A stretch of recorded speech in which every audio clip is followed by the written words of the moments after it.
Hello! In honor of Goretober, I wanted to show how I, as someone who's been drawing gore art for over a decade now, draws gore art. Also because I want to start making videos yapping about random art stuff again. Not about like drama with specific people or anything like that, just silly videos talking about random art stuff. It should be obvious from the title and thumbnail, but for the sake of anyone who got this video from the autoplay feature, this video will contain digital drawings of gory and violent imagery. If you are sensitive to that content, please get off this video. Before I begin, I do want to state that I am aware the way I draw may not be anatomically correct. This is because I do not use any real life references. I personally don't like looking at real gore, so instead most of my understanding of how gore looks comes from horror films, the type of anatomy charts you see in textbooks, and the way I see other gore artists draw. But the way I draw it works for me since my style isn't going for realism anyway. I try to go for a more cartoony and cutesy style that I use to draw darker content with. This tutorial isn't meant to go for realism, it's meant for anyone who likes the way I draw it and wants to learn how to do it how I do it. Anyways, to begin, I'm going to show how I draw blood. For blood, I like to use the dip pen bleed brush. I also use this brush when drawing other things like shallow cuts, but we'll get to that later. Once I've selected the brush, I like to choose a darker and slightly dulled red because bright red just doesn't look like blood. Instead, it's usually a darker red. I know I said in the beginning I'm not really going for realism, but I also think the color of actual blood looks better than a brighter red. When drawing blood dripping off of something, I like to make the lines like what you see here, occasionally making them connect as they drip down. Then once I'm done with that, I start to shade, first using a darker version of the red I first used with a similar brush size, and then just go around the drawing with making lines. Then I switch to a much lighter red with a smaller brush size and make small lines on the blood to make it shine. Once I have the shading done, I like to copy the layer with the finished blood, use the clipping feature to make it the same color as the base red I first used, and then use the Gaussian blur effect to make this blur around the blood. Then I usually make the blurred layer have either the multiplied or darkened effect, and lower the opacity until I think it looks good. For drawing shallower cuts, I still use the dip pen bleed brush and make a thin line where the cut is supposed to be. Then I like to make the brush a little bigger and start to draw the droplets welling up on the cut. Shallow cuts like this don't usually pour out that much blood. It's usually just a few drops welling up around the cut like I'm drawing here. Then I like to go and shade it again like I explained with the blood example,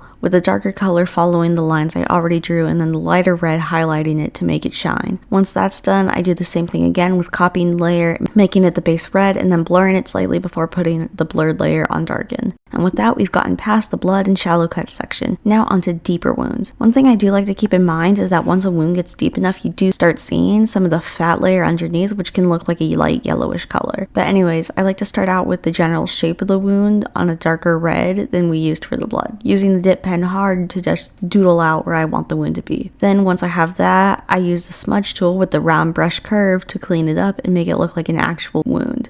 I use the same method for making blood stains too. After that, I clean it up a little with the erase tool, which I use the pen fade brush on, and then I start to shade a little with a darker red again. After that, I like to add chunks of fat, and yes, I'm aware fat wouldn't realistically be on a wound like this, but I just like adding it to indicate deeper wounds, and you can just pretend it's part of the skull instead. I don't really care. Then I use the smudge tool on the fat too, and lower the opacity before putting all the layers together. I forgot to do it with the example clip, but I do also do the same thing with blurring it I've done on the other examples and put it on darkened. Mostly because when injured, the skin around the injury tends to become red and irritated. It doesn't just stay like the normal skin color. Now that I've explained deeper wounds, let's go to organs, and this is where it gets really unrealistic. The method I use for drawing organs is pretty much the same regardless of what organ, so I'm going to use the intestines as an example here. I use the dip pen hard for drawing out the shape of the organ itself, then I go in with a darker red and begin shading, using Gaussian blur before erasing to keep the shading contained. Then I shade with the lighter red on an add layer, and that's pretty much how I draw organs in blood.